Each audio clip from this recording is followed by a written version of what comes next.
L'ex-épouse sans abri est entrée menottée, humiliée et seule. Le juge millionnaire n'a même pas levé les yeux, jusqu'à ce qu'il entende son nom. Soudain, il s'est figé. Le passé est revenu avec une force totale, et devant tous, le tribunal entier a été choqué par ce qui a suivi. Si cette histoire vous intéresse, n'oubliez pas de vous abonner à notre chaîne et dites-nous de quelle ville vous nous regardez. Nous continuons. L'horloge marquait 8 heures du matin, lorsque M. Richard Mercier entra dans la salle d'audience du tribunal de grande instance de Paris. Comme d'habitude, il ajusta sa robe noire sur ses larges épaules et prit place sur son siège, se préparant pour une nouvelle journée d'audience. À 45 ans, il portait sur son visage les marques d'une vie consacrée à la magistrature et dans ses yeux bruns, l'éclat de quelqu'un qui croyait encore en la justice, même après 2 décennies de carrière. La pile de dossiers sur son bureau ne l'intimidait plus. C'étaient des histoires qui se répétaient, petits délits, contraventions, des cas qui exigeaient rarement plus que quelques minutes d'attention. Pourtant, quelque chose semblait différent ce matin-là. Un pressentiment indéfinissable l'accompagnait depuis son réveil, comme si l'univers conspirait pour quelque chose qu'il ne comprenait pas encore. La première audience de la journée était sur le point de commencer. Son assistante, Madame Céline, une dame aux cheveux gris qui l'accompagnait depuis des années, entra dans la salle en portant un mince dossier. « Monsieur le juge, c'est un simple cas d'intrusion. L'accusé est en train d'être amené. » Richard ajusta ses lunettes de lecture et ouvrit le dossier distraitement. Ses yeux parcoururent automatiquement la première page jusqu'à ce que quelque chose le fasse s'arrêter. Son cœur s'accéléra lorsqu'il lut le nom de l'accusée, Hélène Dubois. Ce nom, qu'il avait essayé d'enterrer au fond de ses souvenirs pendant si longtemps, surgissait maintenant du papier comme un fantôme matérialisé. Les portes de la salle s'ouvrirent et 2 huissiers de justice conduisirent une femme. Richard dut se tenir à la table pour ne pas montrer son choc. Hélène, qui avait été sa femme, se tenait maintenant devant lui, méconnaissable. Ses cheveux, autrefois dorés, étaient ébouriffés et sans vie. Ses vêtements sales et usés pendaient sur un corps beaucoup trop maigre. Ses yeux, qui l'avaient tant charmé dans le passé, étaient maintenant ternes, perdus dans un vide qu'il ne pouvait comprendre. Le procureur, M. Paul Rivière, commença la lecture de l'accusation avec son indifférence habituelle. L'accusée a été détenue à l'aube du 15, alors qu'elle dormait dans la zone extérieure du restaurant Bellevie, utilisant des cartons comme abri. Lorsqu'elle a été interrogée, elle n'a présenté ni document ni adresse fixe. Richard observait Hélène, qui restait tête baissée sans manifester la moindre réaction. Où était cette femme vibrante qu'il avait connue? La professeure dévouée qui passait des heures à préparer ses cours, qui rêvait de transformer le monde par l'éducation. Comment en était-elle arrivée à cet état?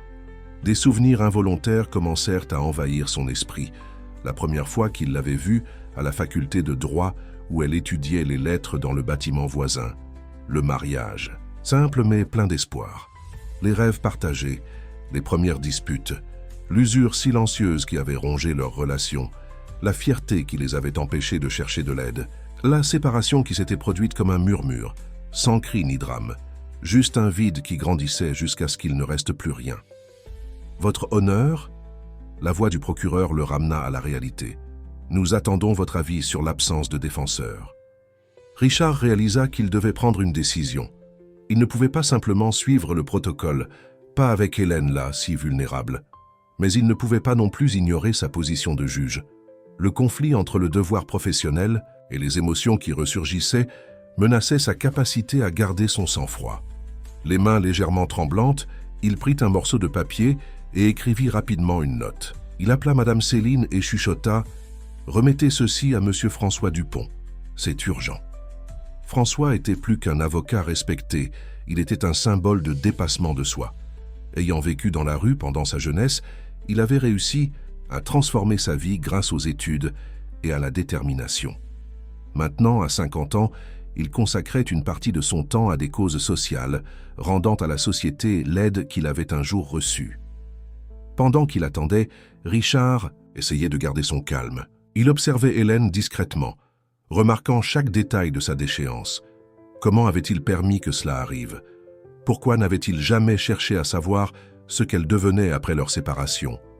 Le poids de la culpabilité commençait à se mêler à une profonde tristesse. 15 minutes s'écoulèrent avant que M. François n'entre dans la salle.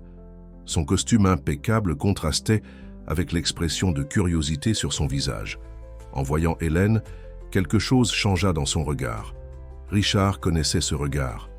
C'était le même que François avait lorsqu'il rencontrait quelqu'un qui, comme lui autrefois, avait besoin d'une chance. « Votre honneur, je demande une suspension de 30 minutes pour m'entretenir avec ma cliente », demanda François, assumant immédiatement la défense. Richard accorda la demande, observant François conduire gentiment Hélène hors de la salle. Lorsqu'il se retrouva seul, il s'accorda un moment de faiblesse. Il ôta ses lunettes et pressa ses yeux avec ses doigts, essayant de contenir les émotions qui menacèrent de déborder.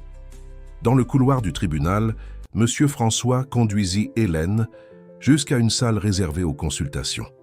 L'environnement austère, avec ses murs blancs et son mobilier fonctionnel, semblait encore plus froid face à la fragilité de sa nouvelle cliente. Il lui offrit de l'eau et attendit patiemment qu'elle se sente plus à l'aise pour parler. « Madame Hélène, commença-t-il avec douceur, pouvez-vous me raconter votre histoire ?»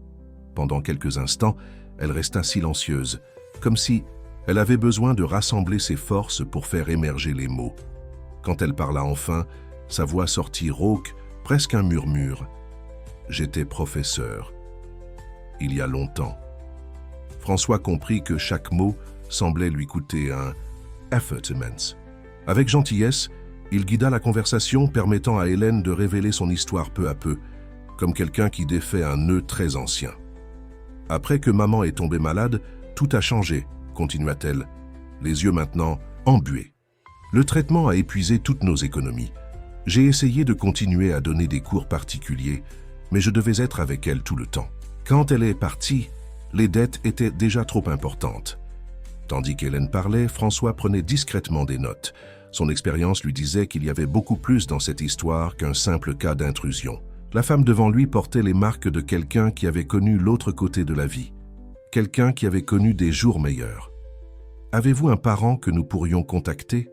Hélène esquissa un sourire triste. « Je n'ai personne. » Après le divorce, sa voix faiblit et elle ne termina pas la phrase. François remarqua comment elle évitait de mentionner directement son ex-mari. Était-il possible qu'elle n'ait pas reconnu le juge ou essayait-elle simplement de se protéger d'une nouvelle blessure? « Hélène, » dit-il, se penchant légèrement, « j'ai besoin que vous me fassiez confiance. Depuis combien de temps vivez-vous ?»« Dans la rue. J'ai perdu le compte. Peut-être 2 ans, 3. Les jours commencent à se mélanger après un certain temps. » Elle ajusta nerveusement le bord de son chemisier usé. « Au début, j'ai encore réussi à rester dans quelques pensions. Je travaillais comme femme de ménage. Mais ensuite, je suis tombée malade. Sans papier, sans adresse fixe. Personne ne voulait plus me donner du travail. » François sentit son cœur se serrer.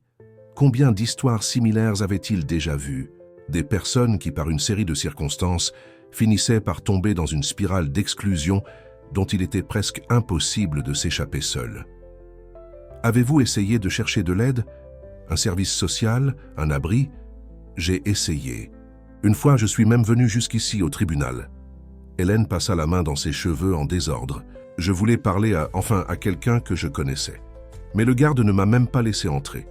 Il a dit que les personnes comme moi n'avaient pas leur place ici. » François sentit son sang bouillir. Combien de fois lui-même, dans sa jeunesse, s'était-il vu refuser l'entrée quelque part à cause de son apparence? Comment ce préjugé était-il encore ancré dans les institutions qui devraient protéger les plus vulnérables? Il se leva et marcha jusqu'à la fenêtre, ayant besoin d'un moment pour organiser ses pensées. Dehors, la ville continuait son rythme frénétique, indifférente au drame qui se déroulait à l'intérieur de ses murs. En se tournant vers Hélène, il y avait de la détermination dans son regard. « Je vais assurer votre défense, » déclara-t-il. « Et pas seulement pour cette affaire. Nous allons récupérer vos papiers, faire valoir vos droits. Vous n'êtes plus seul. » Pour la première fois depuis qu'elle était entrée dans la salle, Hélène leva les yeux, rencontrant ceux de François. Il y avait quelque chose de différent là, peut-être une petite étincelle d'espoir. « Pourquoi m'aidez-vous » François sourit doucement. « Parce que quelqu'un, un jour, m'a aussi tendu la main quand j'en avais le plus besoin. Et parce que Votre histoire ne se termine pas ici, Hélène. Ce n'est qu'un nouveau départ. » Consultant sa montre, il réalisa que le temps de la suspension était presque écoulé. Il devait retourner dans la salle d'audience où il savait qu'un juge tourmenté par ses propres fantômes les attendait. François était conscient que l'affaire était beaucoup plus complexe qu'elle ne le paraissait à première vue. Il ne s'agissait pas seulement d'une femme qui avait cherché un abri par une nuit froide. Il s'agissait de rédemption, de seconde chance et des liens invisibles qui continuaient d'unir les personnes même après des années de séparation. « Allons-y, dit-il en se levant. Faites-moi confiance, Hélène. Les choses vont changer à partir de maintenant. » Tandis qu'il retournait vers la salle d'audience, François commençait déjà à élaborer mentalement sa stratégie. Il savait qu'il devrait équilibrer soigneusement les aspects légaux et humains de l'affaire. Et surtout, il devrait gérer la délicate situation d'avoir un juge émotionnellement impliqué avec l'accusé, même si elle ne semblait pas encore avoir remarqué ce fait. Le retour dans la salle d'audience fut marqué par un silence dense. Monsieur François se positionna aux côtés d'Hélène, tandis que le juge Richard gardait les yeux fixés sur les documents devant lui, évitant tout contact visuel qui pourrait trahir son implication personnelle dans l'affaire. « Votre honneur, » commença François, sa voix ferme résonnant dans la salle, « je demande qu'il soit consigné au procès-verbal que j'assume officiellement la défense de Madame Hélène Dubois. En outre, je sollicite un délai pour présenter des documents qui prouveront son passé d'éducatrice et son historique de travail bénévole. » Le procureur Paul Rivière s'ajusta sur sa chaise, visiblement mal à l'aise face à la présence d'un avocat aussi renommé dans une affaire apparemment simple. « Je m'y oppose, votre honneur. C'est un cas de flagrant délit avec des preuves incontestables. Il n'y a pas besoin de délai probatoire. » C'est à ce moment que Madame Céline entra précipitamment dans la salle, interrompant l'audience. Dans ses mains, une enveloppe brune scellée, adressée à Monsieur Richard Mercier, avec l'inscription « Urgent » en lettres rouges. Le juge fronça les sourcils en recevant le document, son visage pâlissant légèrement à la lecture de son contenu. C'était une lettre anonyme, dactylographiée avec une précision menaçante. « Cher Monsieur Richard, nous connaissons votre relation, antérieure avec l'accusé. Si vous ne vous déclarez pas empêché d'ici demain, le Conseil de la magistrature recevra un dossier complet sur votre implication personnelle dans l'affaire. Nous vous suggérons de préserver votre réputation. » Richard sentit son sang se glacer dans ses veines. Qui pouvait savoir? Comment quelqu'un avait-il découvert si rapidement? Ses mains tremblèrent légèrement en rangeant la lettre dans son tiroir, tentant de maintenir sa contenance face aux personnes présentes. « Continuez, maître François, » dit-il, sa voix trahissant un léger tremblement. L'avocat, percevant le changement soudain dans le comportement du juge, décida de changer sa stratégie. « Messieurs, ma cliente n'est pas juste un numéro de plus dans nos statistiques. Hélène Dubois a été professeure pendant 15 ans, dédiant sa vie à l'éducation d'enfants défavorisés. J'ai ici, » et il sortit de sa mallette quelques documents jaunis, des archives de son travail dans le projet Lumière du Savoir, où elle a alphabétisé plus de 200 enfants dans des communautés vulnérables. Hélène, en entendant le nom du projet, releva légèrement la tête. Cette période avait été la plus heureuse de sa vie quand elle croyait sincèrement qu'elle pouvait faire la différence dans le monde. De plus, continua François, sa situation actuelle est le résultat d'une série de défaillances systémiques. Après avoir pris soin de sa mère pendant une maladie prolongée, elle a fait face à des difficultés financières qui l'ont amenée à perdre son logement. Elle a essayé de chercher de l'aide auprès des institutions, y compris ce tribunal, mais a été refoulée en raison de préjugés structurels. Le procureur Paul Rivière s'agitait mal à l'aise sur sa chaise. L'affaire qui semblait si simple commençait à prendre des contours plus complexes. Néanmoins, votre honneur, la loi est claire concernant l'intrusion dans une propriété privée. C'est à ce moment que quelque chose d'inattendu se produisit. Hélène, qui était restée silencieuse jusqu'alors, commença à tousser violemment. Son corps fragile était secoué à chaque spasme, et avant que quiconque puisse réagir, elle s'évanouit, tombant sur la table de sa défense. Le chaos s'installa dans la salle. François fut le premier à la soutenir, tandis que Madame Céline courait chercher de l'aide médicale. Richard, oubliant momentanément son rôle de juge, se leva brusquement, le visage marqué par l'inquiétude. « Appelez une ambulance !» ordonna-t-il, sa voix trahissant l'angoisse qu'il tentait de contenir. Quelques minutes plus tard, des ambulanciers entrèrent précipitamment dans la salle. Pendant qu'ils prodiguaient les premiers soins, l'un d'eux annonça « La tension est très basse et elle a une forte fièvre. Nous devons l'emmener à l'hôpital immédiatement. » François accompagna sa cliente jusqu'à l'ambulance, mais avant de sortir, il se tourna vers le juge. « Votre honneur, au vu de ces faits, je demande la suspension immédiate de l'audience et que des mesures urgentes soient prises pour garantir un traitement médical adéquat à ma cliente. » Richard, encore visiblement ébranlé, acquiesça mécaniquement. Audience suspendue. Que toutes les dispositions nécessaires soient prises pour les soins médicaux de l'accusée, de Madame Hélène. Lorsque la salle se vida enfin, Richard resta assis, regardant fixement l'endroit où Hélène s'était tenue. La lettre anonyme pesait dans son tiroir comme du plomb, mais maintenant une préoccupation plus grande occupait ses pensées, l'état de santé de celle qui avait un jour été sa compagne. À l'hôpital Sainte-Croix, Hélène fut immédiatement dirigée vers les urgences. Monsieur François attendait dans le couloir, alternant entre appels téléphoniques et notes dans son inséparable bloc-notes. Son esprit travaillait à toute vitesse, connectant les points et planifiant les prochaines étapes. Une jeune médecin, Dr Béatrice Saunier, s'approcha de lui avec un dossier dans les mains. « Vous êtes le responsable de la patiente Hélène. »« Dubois, je suis son avocat, » répondit François, se levant. « Comment va-t-elle ? » « Nous avons constaté un état grave de dénutrition, ainsi qu'une pneumonie non traitée. Elle présente également des signes de stress post-traumatique et de dépression sévère. » La médecin fit une pause, ajustant ses lunettes. « Nous devrons la garder hospitalisée quelques jours. » Tandis qu'ils discutaient, une agitation inhabituelle s'empara du couloir. Une adolescente d'environ 16 ans essayait de convaincre les agents de sécurité de la laisser entrer. « S'il vous plaît, j'ai besoin de la voir. Je sais qu'elle est ici, je l'ai vue sur Internet. » François s'approcha, intrigué. La jeune fille portait l'uniforme d'un lycée public et transportait un sac à dos usé. « Je peux vous aider ? Je m'appelle Julie, » dit-elle essoufflée. « Je viens de voir sur les réseaux sociaux à propos de la professeure Hélène. Elle a changé ma vie. » Dr Béatrice intervint. « Pour le moment, la patiente ne peut pas recevoir de visite. Elle est sous soins intensifs. »« Mais monsieur, vous ne comprenez pas, » insista Julie, s'adressant à François. « La professeure Hélène m'a appris à lire quand j'avais 8 ans. Personne ne croyait en moi. Il disait que j'avais des problèmes d'apprentissage. Mais elle n'a jamais abandonné. » François y vit une opportunité unique. « Julie, cela vous dérangerait-il de m'en dire plus ?» À la cafétéria de l'hôpital, Julie révéla son histoire.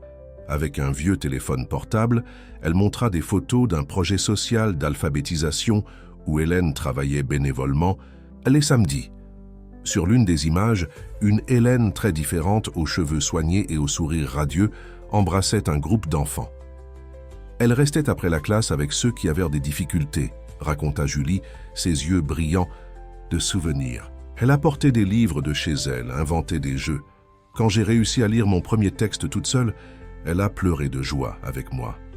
Pendant que la jeune fille parlait, François enregistrait son témoignage avec autorisation. Il savait que ce témoignage spontané pourrait être fondamental pour l'affaire. De l'autre côté de la ville, Richard était dans son bureau, incapable de se concentrer sur son travail. La lettre anonyme le perturbait, mais plus encore l'image d'Hélène s'évanouissant dans la salle d'audience. Son téléphone sonna, c'était François. « Monsieur Richard, » la voix de l'avocat était grave. « Nous devons parler. J'ai des informations que vous devez connaître. » Une demi-heure plus tard, dans une salle réservée de l'hôpital, Richard écoutait attentivement, tandis que François partageait ses découvertes. L'avocat avait eu accès à d'anciens registres du tribunal qui révélaient quelque chose de troublant. 3 ans auparavant, Hélène avait tenté de contacter Richard. « Elle est venue jusqu'ici », expliqua François, montrant un rapport d'incident interne. Elle a été arrêtée à l'entrée par un garde qui l'a considérée comme suspecte. Il n'a même pas enregistré sa tentative de contact dans le système officiel. Richard sentit quelque chose se briser en lui. Pendant 3 ans, Hélène avait été si proche, essayant de le joindre tandis qu'il poursuivait sa vie protégée par les murs de l'institution. « Il y a plus », continua François, montrant son téléphone. « La vidéo du témoignage de Julie est déjà en train de devenir virale sur les réseaux sociaux. L'histoire prend des proportions que nous ne pouvons pas contrôler. En effet, ces dernières heures, le hashtag #Justice pour Hélène était devenu tendance. Des gens partagèrent des histoires similaires, racontant comment elle avait impacté leur vie par l'éducation. Une vague d'indignation grandissait contre le système qui avait permis qu'une éducatrice dévouée finisse dans la rue. « Richard, dit François, utilisant pour la première fois le prénom du juge, vous avez deux choix maintenant. Vous pouvez vous déclarer en péché comme l'exige la lettre anonyme, ou vous pouvez faire ce qui est juste. » « Et quelle serait la chose juste ?» demanda Richard, bien qu'il connaisse déjà la réponse. « Assumez publiquement votre lien avec l'affaire. Transformez cette histoire en un catalyseur pour des changements réels dans le système. Hélène n'est pas seulement votre ex-femme, elle est le reflet de la façon dont notre société traite ses éducateurs, ces personnes vulnérables. » À ce moment, une infirmière entra précipitamment dans la salle. « Maître François, votre cliente est réveillée. » Et elle demande le juge. La chambre d'hôpital était plongée dans une pénombre douce lorsque Richard entra suivi par François. Hélène était allongée sur le lit, connectée à des tubes et des moniteurs qui émettaient des bips rythmés. Malgré sa fragilité apparente, ses yeux montraient une lucidité qu'il n'avait pas manifestée depuis longtemps. « Richard, dit-elle, sa voix à peine un murmure. Alors ce n'était pas un rêve. C'était bien toi dans cette salle. » Le juge sentit ses jambes faiblir. Il s'approcha lentement, comme s'il craignait qu'elle puisse disparaître à tout moment. « Hélène, pardonne-moi, pour tout. » François se positionna discrètement près de la porte, leur donnant de l'intimité tout en restant présent, comme garantie légale de la situation. À l'extérieur de la chambre, une petite foule se formait. D'anciens élèves d'Hélène, des parents d'enfants qu'elle avait aidés, tous mobilisés par l'histoire qui était devenue virale sur les réseaux sociaux. Quand nous sommes-nous perdus à ce point ? Demanda Hélène, les yeux embués fixés sur son ex-mari. Tu as continué, construit ta carrière. J'ai essayé de faire de même, tu sais. J'ai continué à enseigner, à aider ceux que je pouvais, jusqu'à ce que maman tombe malade. Richard tira une chaise près du lit. Ses mains tremblaient légèrement lorsqu'il prit les siennes. Pourquoi ne m'as-tu pas cherché avant ? Un triste sourire se dessina sur les lèvres d'Hélène. J'ai essayé. Il y a 3 ans, quand les choses ont commencé à s'effondrer. Mais l'homme à l'entrée du tribunal, il s'est moqué de moi. Il a dit que les juges ne recevaient pas les mendiants. La révélation frappa Richard comme un coup de poing. Il se rappela combien de fois il était passé par l'entrée du tribunal, saluant superficiellement les gardes, sans jamais imaginer que l'un d'eux avait pu être le mur entre lui et Hélène. Les choses ont beaucoup changé après que j'ai quitté l'appartement, continua-t-elle, sa voix gagnant peu à peu en force. Au début, j'ai encore réussi à garder quelques cours particuliers. J'ai loué une petite chambre près de la maison de maman. Mais quand elle est tombée malade, tu sais comment sont les traitements. Coûteux, interminables. François, qui était resté silencieux jusqu'alors, s'approcha. « Hélène, avec votre permission, j'aimerais enregistrer votre témoignage. Cela peut nous aider à changer les choses. » Elle acquiesça lentement. « Tu sais ce qui est le plus ironique ? Même en vivant dans la rue, je n'ai jamais cessé d'enseigner. Il y avait d'autres personnes comme moi, certaines ne savaient pas lire. Pendant les nuits froides, alors que nous nous protégions sous des viaducs, je dessinais des lettres dans la poussière. J'enseignais des mots de base. L'éducation était la seule chose que personne ne pouvait me prendre. » Pendant qu'Hélène parlait, la porte de la chambre s'ouvrit doucement. Julie, l'adolescente qui était apparue plus tôt, entra accompagnée du docteur Béatrice. En voyant son ancienne professeure, la jeune fille ne put retenir ses larmes. « Professeur Hélène !» s'exclama Julie, courant pour l'embrasser doucement. « Vous vous souvenez de moi ? Je suis Julie, du projet Lumière du Savoir. » Le visage d'Hélène s'illumina d'une reconnaissance soudaine. « Julie ? Ma petite Julie ? Mais tu as tellement grandi !»« Je suis en seconde maintenant, » dit fièrement la jeune fille. « Et vous savez quoi ? Je veux être professeur, comme vous. » L'émotion de ce moment fut interrompue par une agitation dans le couloir.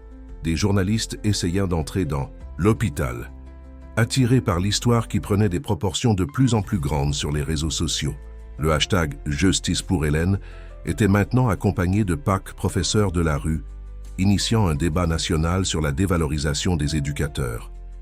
François vérifia son téléphone, surpris par l'ampleur des répercussions. L'affaire prend une dimension que nous n'attendions pas. Des gens de tout le un pays partagent des histoires similaires.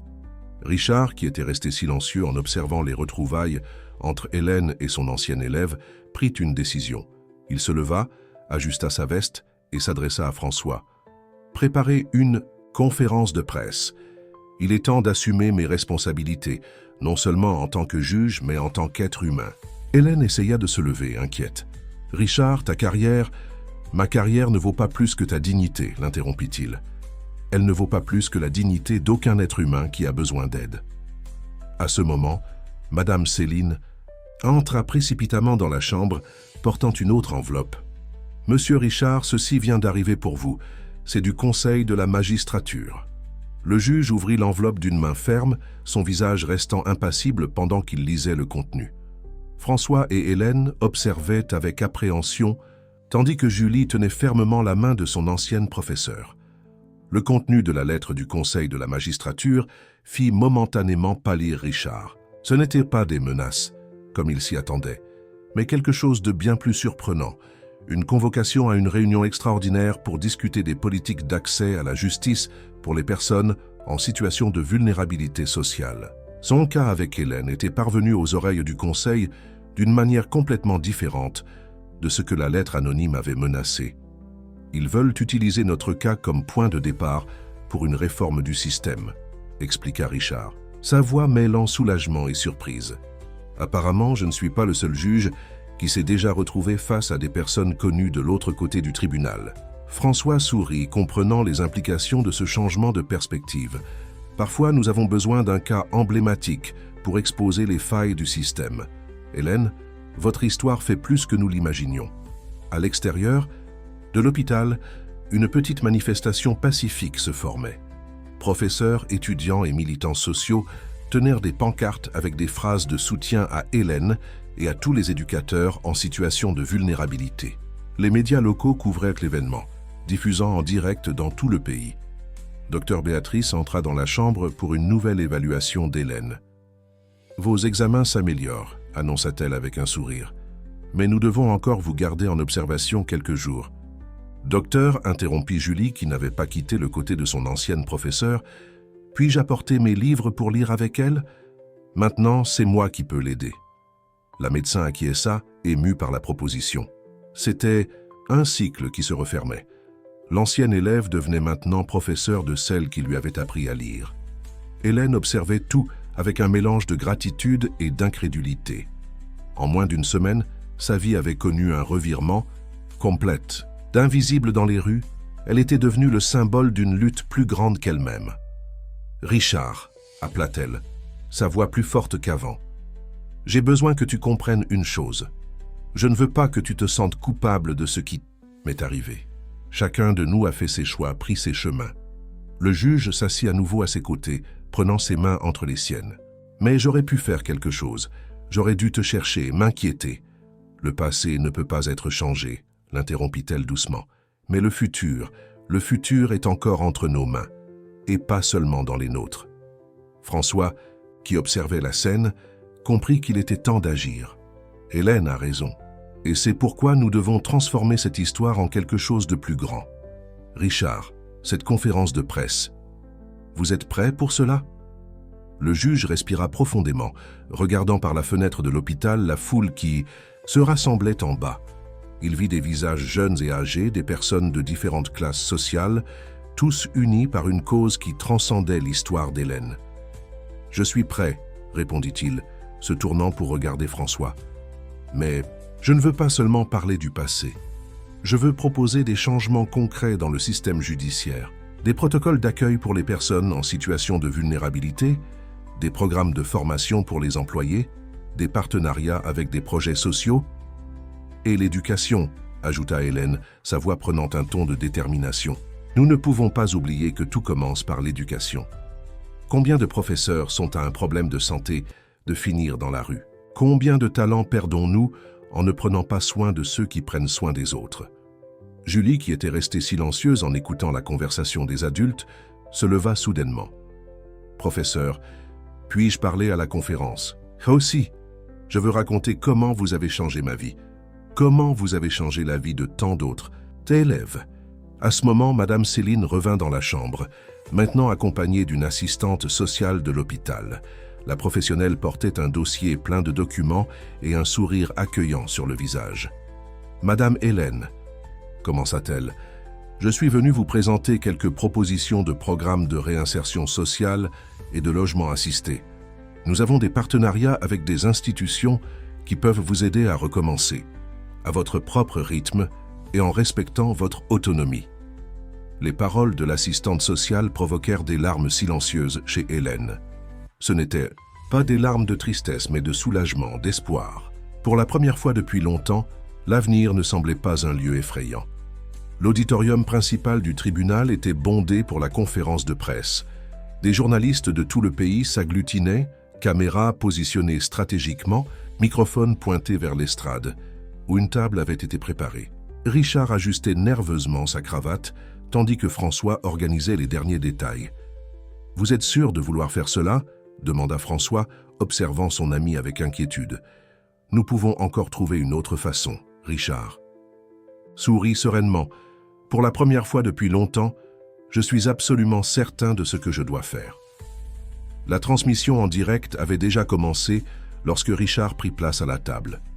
À ses côtés, une chaise vide attendait Hélène, qui participerait par vidéoconférence directement depuis l'hôpital. Dans les premiers rangs, Julie était assise parmi d'anciens élèves d'Hélène qui étaient revenus montrer leur soutien.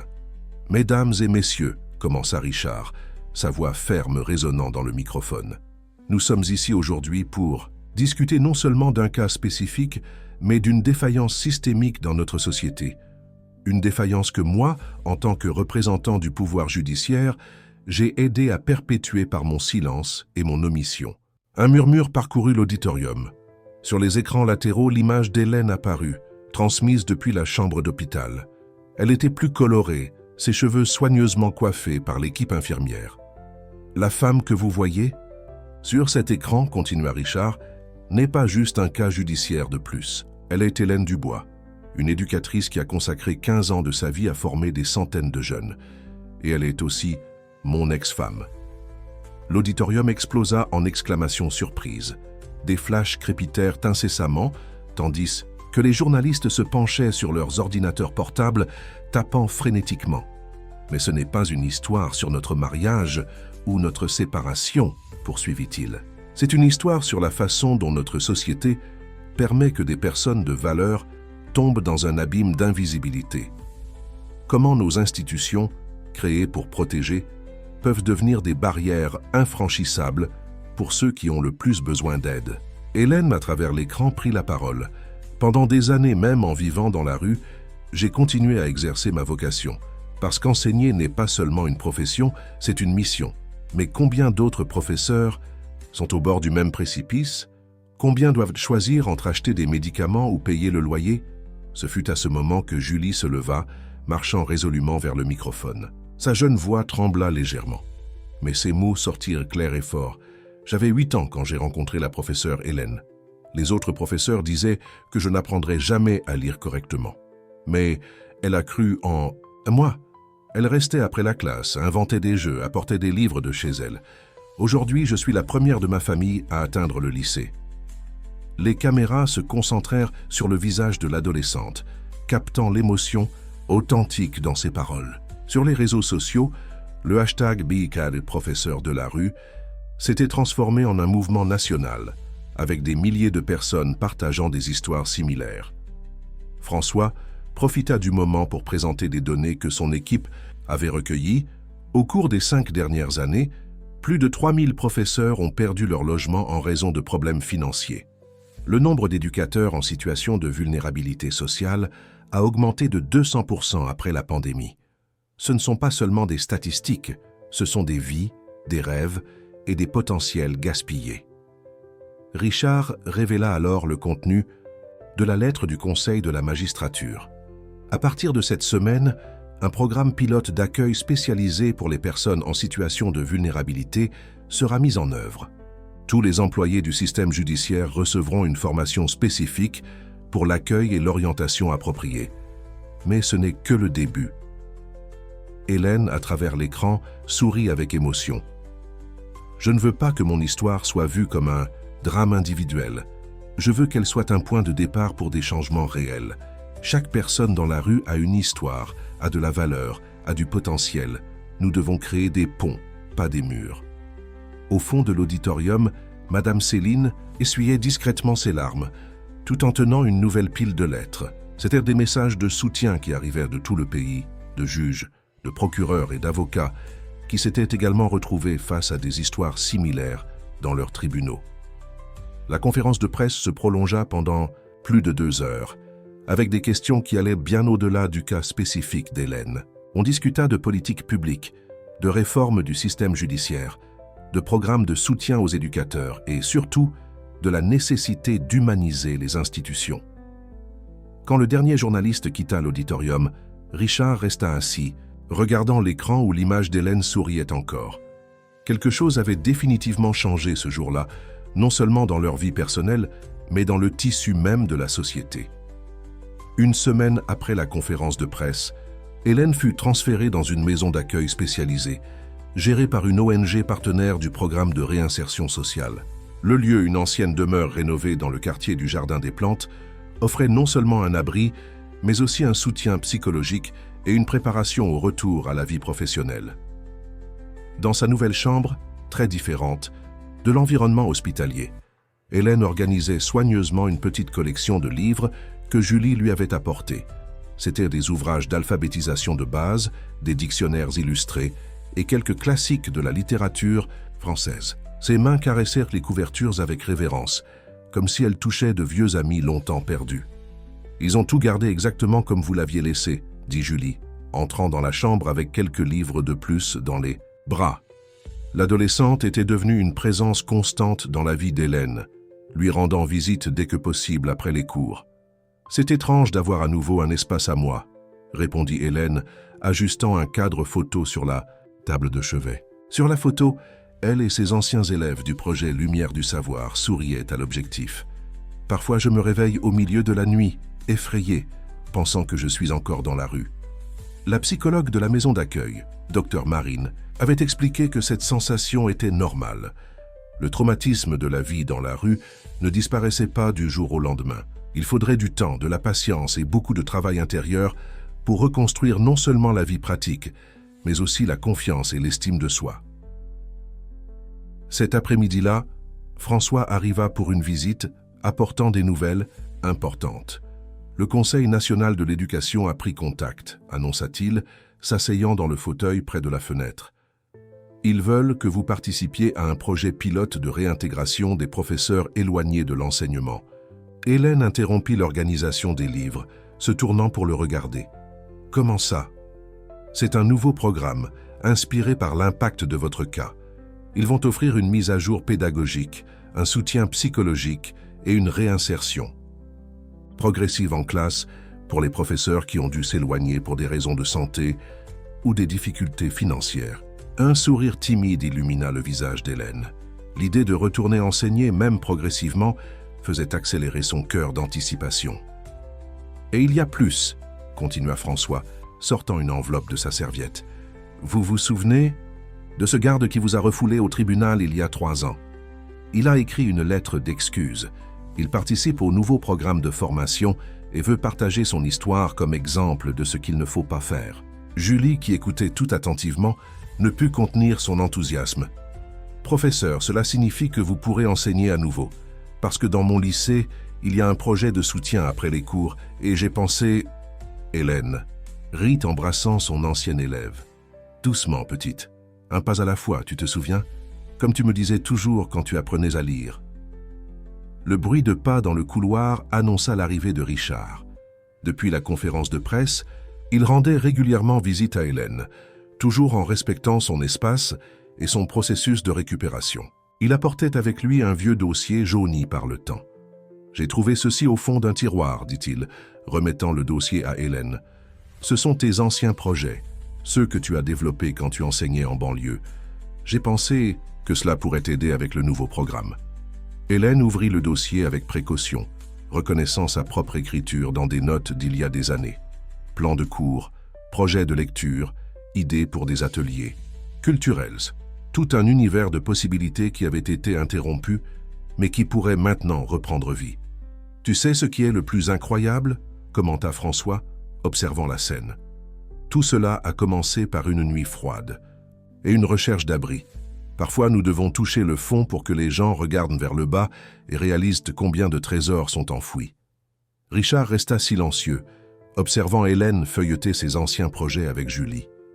Ils n'étaient plus mari et femme, ni juge et accusé. Ils étaient deux personnes qui, à travers des chemins douloureux, avaient redécouvert la valeur de l'empathie et de la solidarité. Dans le jardin de la maison d'accueil, d'autres femmes en processus de réinsertion sociale cultivaient un petit potager. Le projet commencé il y a quelques jours montrait déjà ses premières pousses vertes perçant la terre. Comme ces plantes, Hélène renaissait aussi, non pour redevenir ce qu'elle était avant, mais pour devenir quelque chose de nouveau, plus fort et plus conscient de sa propre valeur. L'auditorium de l'école municipale Paul Auffrère était rempli de professeurs, d'élèves et de familles ce samedi matin.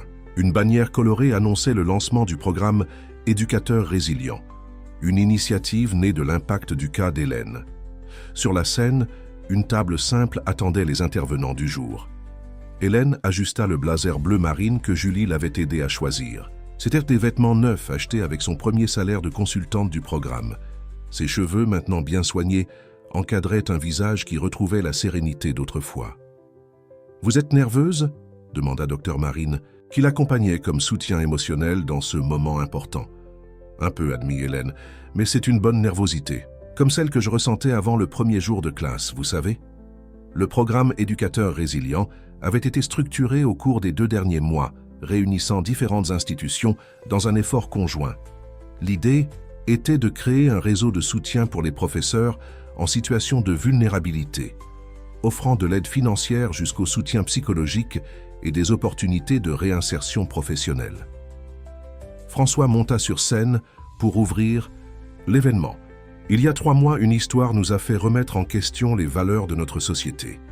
Aujourd'hui, cette même histoire nous réunit pour transformer les questionnements en actions concrètes. Au premier rang, Richard observait tout avec un mélange de fierté et de réflexion. À ses côtés, Madame Céline tenait un dossier avec des dizaines de fiches d'inscription.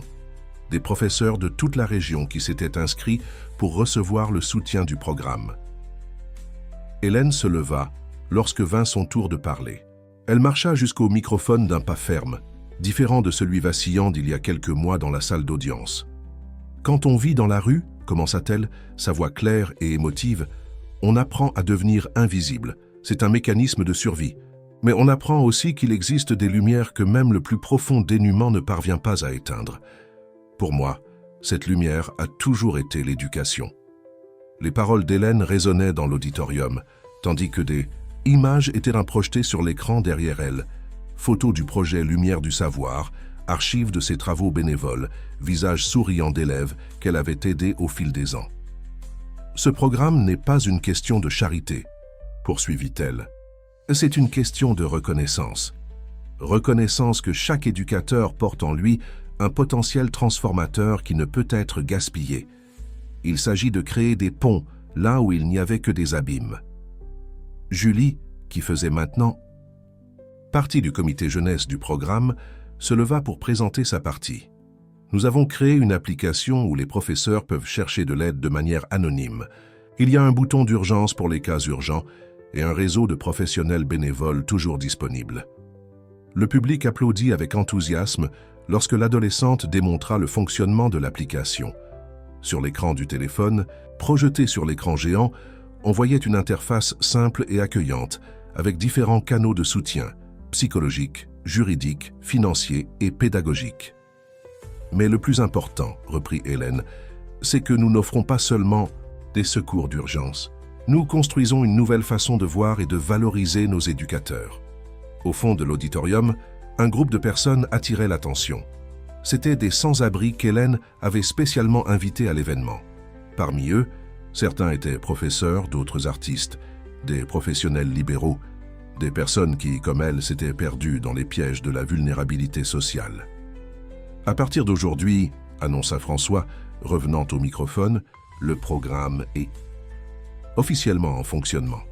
et nous avons déjà notre première victoire à partager. » Hélène sourit, sachant ce qui allait suivre. Une dame d'environ 60 ans se leva timidement dans l'assistance. C'était Madame Marguerite, professeure de mathématiques retraitée, qui avait perdu sa maison après une série de problèmes de santé. Grâce au programme, expliqua François, Madame Marguerite retourne en classe comme tutrice du projet de soutien scolaire. De plus, grâce à notre partenariat avec le secrétariat au logement, elle recevra un appartement dans le programme de logement assisté. Les applaudissements résonnèrent dans l'auditorium, tandis que Madame Marguerite était invitée à monter sur scène. Ses yeux embués reflétaient une émotion que les mots ne pouvaient exprimer. Richard observait tout avec un nœud dans la gorge. Il se rappela quand il avait vu Hélène pour la première fois dans cette salle d'audience, et comment ce moment avait déclenché une série de transformations qui allaient bien au-delà de leur vie personnelle. Pendant la pause de l'événement, alors que les gens se réunissaient pour un café, Hélène fut abordée par divers professeurs qui voulaient partager leurs histoires. Chaque récit confirmait l'importance du programme et l'urgence de ses actions. « Vous savez ce qui m'émeut le plus ?» commenta-t-elle avec Dr Marine. « Voir que cette nuit froide, quand j'ai cherché abri au restaurant, n'était pas la fin de mon histoire. C'était juste le début de quelque chose de bien plus grand. » Le petit appartement de la résidence Village d'Espoir ne semblait plus si vide. Sur les murs, des affiches colorées avec des phrases motivantes et des travaux d'élèves donnaient une vie à l'espace. Hélène finissait d'organiser les matériels pour son premier cours officiel dans le projet d'alphabétisation pour adultes, une initiative née comme prolongement du programme éducateur résilient. « Vous êtes sûr que vous ne voulez pas d'aide ?» demanda Julie, qui avait passé l'après-midi à aider à organiser l'espace. L'adolescente était devenue non seulement une amie constante, mais une véritable partenaire dans les projets éducatifs. « Je crois que j'ai besoin de faire cela seule, » répondit Hélène, souriant tout en arrangeant les derniers détails. « C'est comme un rituel de recommencement. » L'appartement faisait partie du programme de logement assisté, un partenariat entre le pouvoir judiciaire et la municipalité. C'était un espace modeste, mais accueillant, situé dans un ensemble résidentiel qui abritait d'autres bénéficiaires du projet. Là, Hélène n'était pas seulement une résidente, mais aussi une mentor pour d'autres professeurs en processus de récupération. Un coup léger à la porte annonça l'arrivée de François.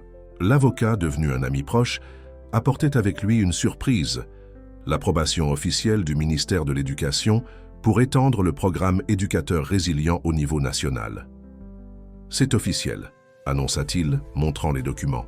« À partir du prochain semestre, nous aurons des centres du programme dans 5 régions. Votre cas, Hélène, a ouvert les yeux de nombreuses personnes importantes. » Hélène s'assit un moment, assimilant la nouvelle. « Parfois, je me demande si tout cela est réel. Il me semble que c'était hier que je dormais entre des cartons. » « Et regardez-vous maintenant, » sourit Julie, pointant vers le planning de cours affiché au mur. « Demain commence votre première classe officielle. » Le SA, projet d'alphabétisation pour adultes, était particulièrement significatif pour Hélène. Beaucoup de ses élèves seraient des personnes en situation de vulnérabilité sociale, y compris certains qui, comme elle, avaient connu la vie dans la rue. La différence était qu'il existait maintenant un réseau de soutien, un système intégré d'assistance qui allait au-delà de l'éducation. Richard arriva peu après, apportant un petit pot de violettes. Depuis le début du programme, il était resté présent dans la vie d'Hélène, mais toujours en respectant les limites qu'elle avait établies. Ils n'étaient plus un couple, mais avaient trouvé une forme mature d'amitié et de partenariat. « Les violettes étaient les préférées de ta mère, » dit-il, plaçant le pot sur la fenêtre. « J'ai pensé que ce serait un bon porte-bonheur pour le nouveau départ. » Hélène toucha délicatement les pétales violettes, se souvenant de sa mère et de comment elle disait toujours que les violettes étaient des fleurs résilientes, capables de fleurir même dans les environnements les plus improbables. « J'ai une nouvelle, » annonça Richard après un moment. « Le Conseil national de la justice a approuvé une résolution rendant obligatoire le protocole d'accueil que nous avons créé. Maintenant, tous les tribunaux du pays devront mettre en œuvre des mesures spécifiques pour l'accueil des personnes en situation de vulnérabilité. » La nouvelle fut reçue avec des sourires émus. C'était une confirmation de plus que l'histoire d'Hélène s'était transformée en un catalyseur de changement réel et durable. Dr Marine, qui était arrivée pour une visite de suivi, observait la scène avec satisfaction professionnelle. Les progrès d'Hélène étaient remarquables, non seulement en termes pratiques, mais surtout dans sa récupération émotionnelle. « Vous savez ce qui m'impressionne le plus chez vous, Hélène ?» commenta la psychologue. « Votre capacité à transformer la douleur en objectif. Vous ne vous êtes pas seulement rétabli, mais vous aidez d'autres à se rétablir aussi. » Pendant qu'ils discutaient, le soleil de l'après-midi entrait par la fenêtre, créant un jeu de lumière et d'ombre dans le petit appartement. Sur la table du salon, les plans de cours pour le lendemain étaient méticuleusement organisés. Sur les murs, outre les affiches, il y avait maintenant un mur de photos. Certaines anciennes, du temps du projet Lumière du Savoir, d'autres récentes, montrant des moments du programme Éducateur résilient. « Demain est un grand jour », dit Hélène, regardant ses amis réunis. « Mais aujourd'hui est un jour de gratitude. Gratitude d'avoir trouvé des personnes qui ne m'ont pas laissé abandonner, qui m'ont aidé à reconstruire non seulement ma vie, mais aussi mon but. » Julie s'approcha avec un petit paquet dans les mains. « C'est un cadeau de ma classe. Nous avons organisé une collecte parmi les élèves. » Hélène défit l'emballage avec soin, révélant un nouveau livre de méthodologie d'alphabétisation. Sur la première page, une dédicace collective exprimait l'affection et l'admiration de ses futurs collègues de profession. « Le cercle se referme », murmura François, observant la scène. « L'élève que vous avez appris à lire vous aide maintenant à retourner enseigner. » Le son des rires et des conversations remplissait l'appartement, se mêlant au bruit de la ville dehors. C'était un son de vie, de recommencement, d'espoir. Hélène regarda par la fenêtre, vers le ciel qui commençait à prendre les tons orangés du coucher de soleil.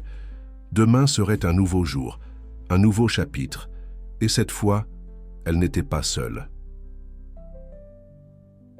L'auditorium de l'université était comble pour le premier symposium national sur l'éducation et l'inclusion sociale. Éducateurs, chercheurs et militants de tout le pays s'étaient réunis pour discuter des résultats préliminaires du programme Éducateur résilient et de ses ramifications. Au premier rang, Hélène ajustait nerveusement les papiers de sa présentation. « Respirez profondément », chuchota Julie, maintenant une étudiante de première année en pédagogie, assise à ses côtés.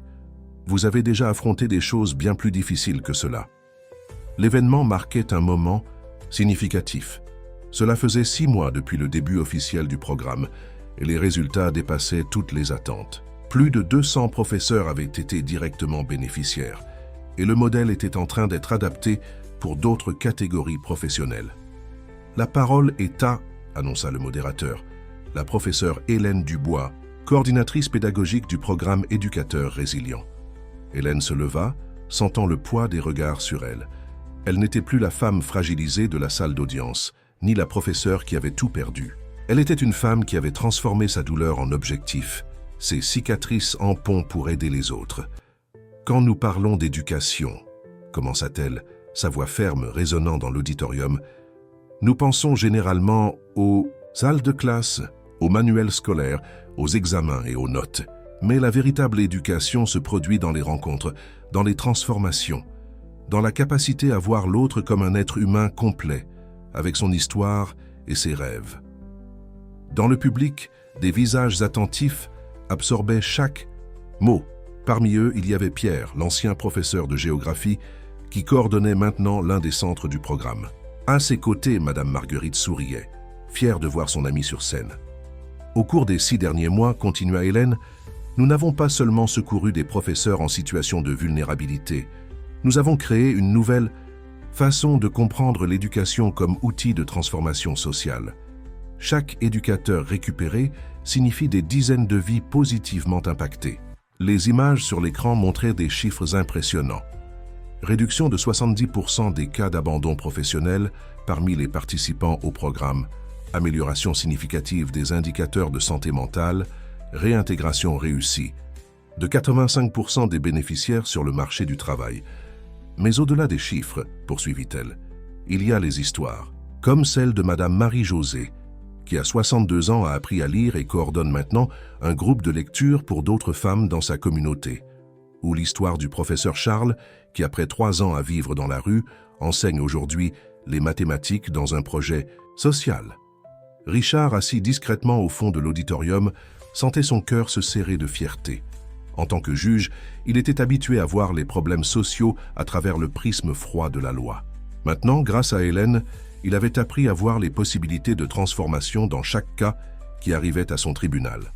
François, qui présenterait juste après les aspects juridiques du programme, se préparait à annoncer une nouvelle importante, l'approbation d'une loi régionale garantissant un soutien spécifique aux professionnels de l'éducation en situation de vulnérabilité. Le plus important, continua Hélène, arrivant à la partie finale de sa présentation, c'est que nous brisons le cycle du silence et de l'invisibilité. Chaque professeur secouru devient un agent de transformation, créant un effet multiplicateur qui bénéficie à toute la société. Dr Marine, qui coordonnait l'équipe de santé mentale du programme, prenait des notes enthousiastes. Les résultats. Des thérapies de groupe avaient dépassé toutes les attentes, créant une méthodologie innovante qui était déjà étudiée par d'autres institutions. Aujourd'hui, dit Hélène, sa voix chargée d'émotion, je ne suis pas ici seulement en tant que coordinatrice du programme.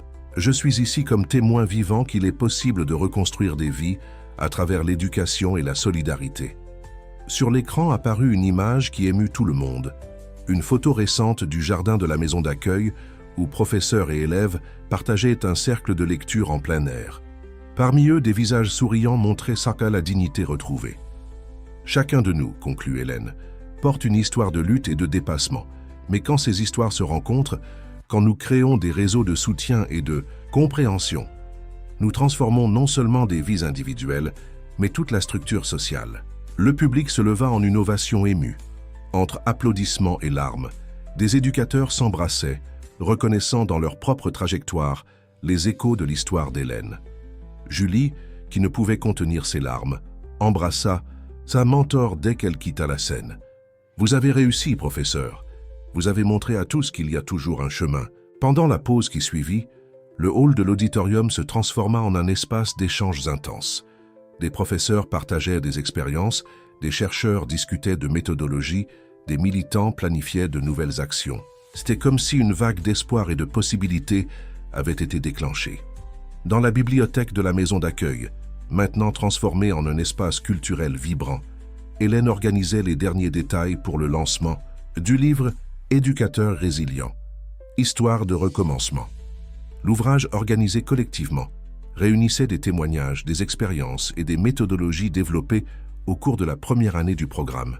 « Je n'arrive toujours pas à croire que nous avons réussi », dit Julie, aidant, à arranger les chaises pour l'événement. La jeune étudiante en pédagogie avait contribué significativement au livre, coordonnant les entretiens et aidant à l'organisation des textes. L'espace était décoré avec des photographies qui racontaient l'histoire du programme, depuis cette première audience tendue jusqu'aux moments les plus récents de célébration et de conquête.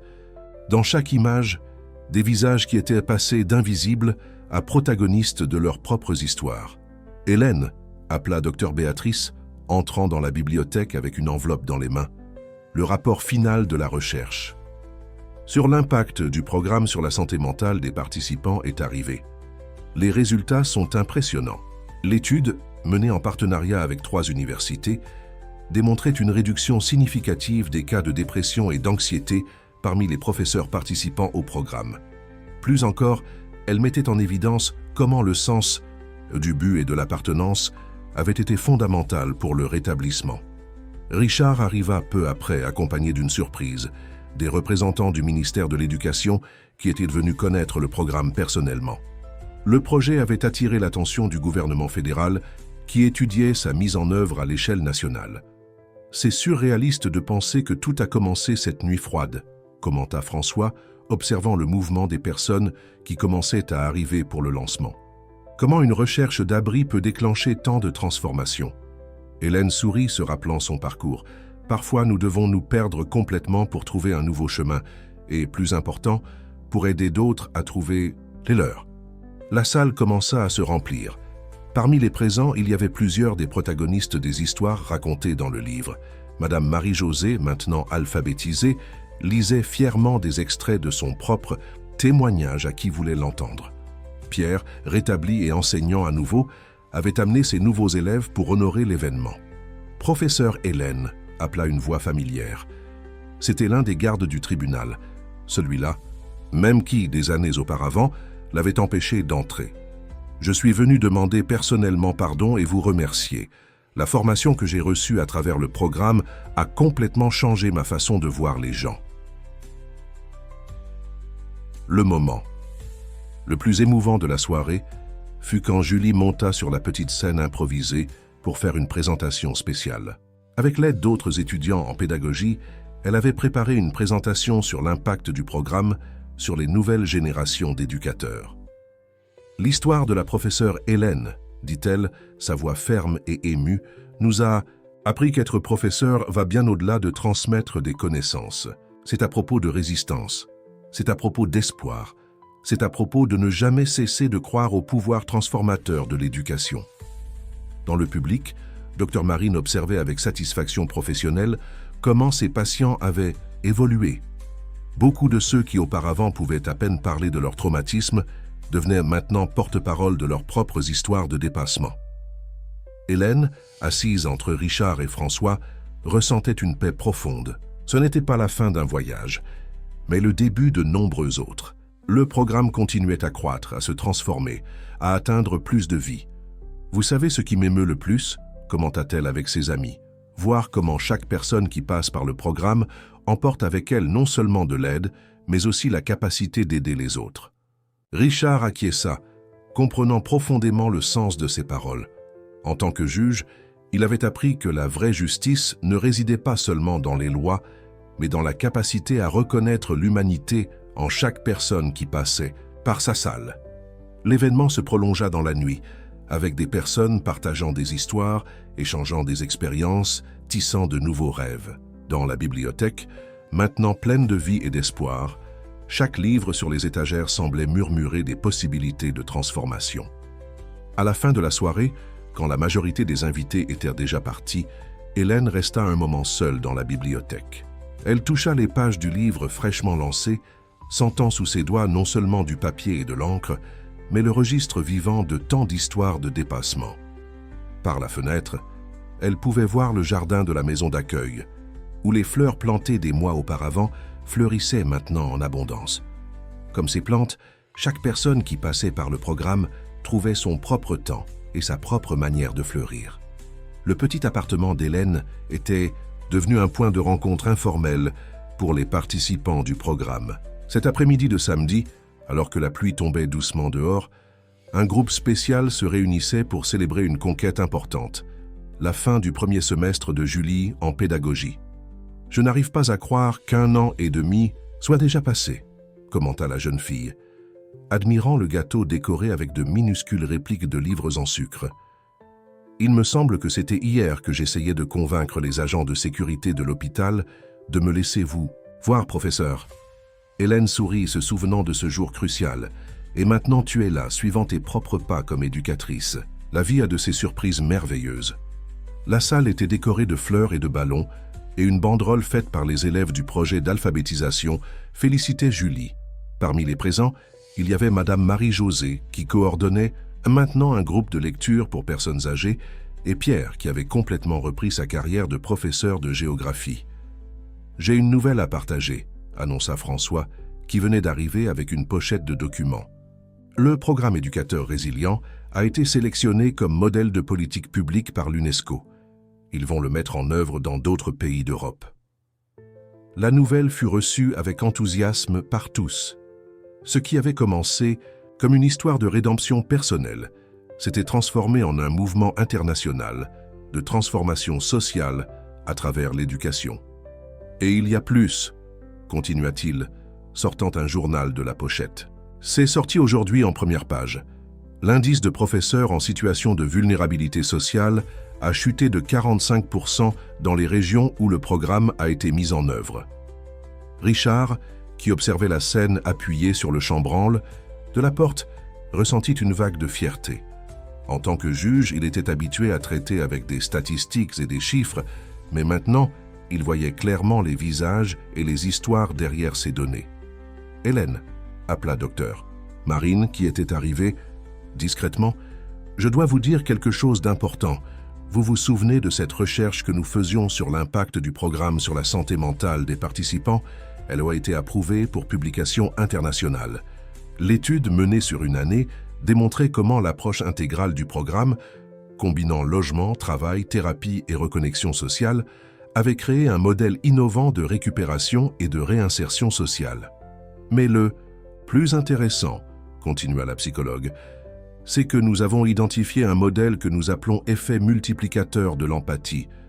Chaque personne qui passe par le programme finit par devenir un agent de transformation dans sa communauté. Julie, qui écoutait attentivement, se leva avec son verre de jus. C'est exactement ce que je veux aborder dans mon projet de recherche. Comment une seule histoire de dépassement peut déclencher des vagues de changement dans toute une société. La conversation fut interrompue par une arrivée inattendue. C'était une dame élégante, aux cheveux gris et au regard doux, l'ancienne directrice de l'école où Hélène avait commencé sa carrière comme professeure. « Madame Constance !» s'exclama Hélène, courant pour embrasser son ancienne mentor. « Comment avez-vous su ?»« Julie m'a trouvé, » sourit la dame, « et je ne pouvais pas ne pas venir. J'ai toujours su que vous aviez quelque chose de spécial, Hélène, quelque chose qui allait au-delà du don d'enseigner. Vous avez le don de transformer des vies. » La présence de Madame Constance fit remonter des souvenirs du début de la carrière d'Hélène, de ses premiers rêves comme éducatrice. C'était comme si un cercle se refermait, unissant passé et présent dans un récit de dépassement et d'espoir. « Je vous ai apporté quelque chose », dit l'ancienne directrice, remettant une enveloppe jaunie à Hélène. « J'ai tout gardé, c'est... Année, ce sont les dessins et les petites lettres que vos premiers élèves ont fait, vous vous souvenez? Cette classe spéciale du projet de lecture. » Hélène ouvrit l'enveloppe d'une main tremblante et des dizaines de dessins colorés et de lettres enfantines s'étalèrent sur la table. Chaque papier racontait une histoire de transformation, de petites victoires qui avaient semé les graines de ce qu'elle deviendrait. « Regardez », pointa Julie, prenant l'un des dessins. « Cela pourrait être moi. » Une petite fille apprenant à lire avec un énorme sourire sur le visage. Le groupe se réunit autour de la table, partageant des histoires et des souvenirs. Chaque personne représentait un chapitre différent dans le parcours d'Hélène. Du fond du gouffre à la reconstruction, de la solitude à l'appartenance, du désespoir à l'espoir. « Vous savez ce qui m'émeut le plus ?» dit Hélène, regardant ce groupe improbable réuni dans son salon. « Voir comment chacun de vous a pris un petit morceau de cette histoire et l'a transformé en quelque chose encore plus grand. » La pluie dehors avait cédé la place à une fin d'après-midi dorée. Par la fenêtre de l'appartement, on pouvait voir le jardin communautaire où les résidents de la maison d'accueil cultivaient non seulement des fleurs, mais aussi des rêves et des possibilités. « Et ce n'est que le début », sourit Julie, embrassant sa mentor. « Nous avons encore tant d'histoires à écrire, tant de vies à transformer. » Le centre culturel éducateur résilient, inauguré ce matin ensoleillé, était bien plus qu'un bâtiment rénové au cœur de la ville. Il représentait la matérialisation d'un rêve collectif, un espace où des histoires de dépassement se transformaient en outils de changement social. Hélène marchait dans les couloirs du nouveau centre, observant les photographies qui racontaient l'histoire du programme. Dans chaque image, un chapitre différent de ce parcours extraordinaire. La première classe d'alphabétisation, la remise de diplôme de Julie, le lancement du livre, les rencontres dans le jardin de la maison d'accueil. « C'est incroyable comme tout s'est transformé », commenta François qui l'accompagnait pour la dernière inspection avant la cérémonie d'inauguration. « Vous vous souvenez quand nous nous sommes rencontrés dans cette salle d'audience ?» Hélène sourit, s'arrêtant devant une photo particulièrement significative. Elle et ses élèves du projet d'alphabétisation, tous souriants, tenant leur premier livre. Chaque moment, même les plus difficiles, nous a amenés jusqu'ici. Le centre culturel avait été conçu comme un espace multifonctionnel. Au rez-de-chaussée, une bibliothèque communautaire et des salles de classe pour les projets éducatifs. Au premier étage, des cabinets pour l'assistance psychologique et juridique. Au deuxième, un auditorium pour les événements et un espace de convivialité. Et, sur la terrasse, un jardin suspendu où les participants du programme pouvaient cultiver non seulement des plantes, mais aussi des rêves. « Hélène !» appela Julie, montant les escaliers précipitamment. Les premiers invités arrivent déjà. et il y a une surprise spéciale qui vous attend à l'entrée. En arrivant au hall principal, Hélène trouva un groupe qu'elle n'avait pas vu depuis longtemps. Ses anciens élèves du projet Lumière du Savoir, maintenant adultes, beaucoup d'entre eux enseignants. Ils avaient organisé un hommage spécial, un documentaire vidéo rassemblant des témoignages de personnes impactées par son travail au fil des ans. « Professeur, dit l'un d'eux, un jeune homme qui enseignait maintenant les mathématiques, vous nous avez appris bien plus que des lettres et des chiffres. Vous nous avez appris à ne jamais abandonner nos rêves. » Richard, qui était arrivé discrètement, observait la scène avec émotion. En tant que juge, il avait appris que la vraie justice ne résidait pas seulement dans les codes et les lois, mais dans la capacité à reconnaître et à restaurer la dignité humaine. « J'ai une annonce importante, dit-il, s'approchant du groupe. Le Conseil national de la justice vient d'approuver une résolution rendant obligatoire la mise en œuvre de programmes similaires aux éducateurs résilients dans tous les tribunaux du pays. » La nouvelle fut reçue avec des applaudissements, émus. Dr Marine, qui coordonnait maintenant une équipe de psychologues spécialisés en traumatisme social, expliqua la signification pratique de cette décision.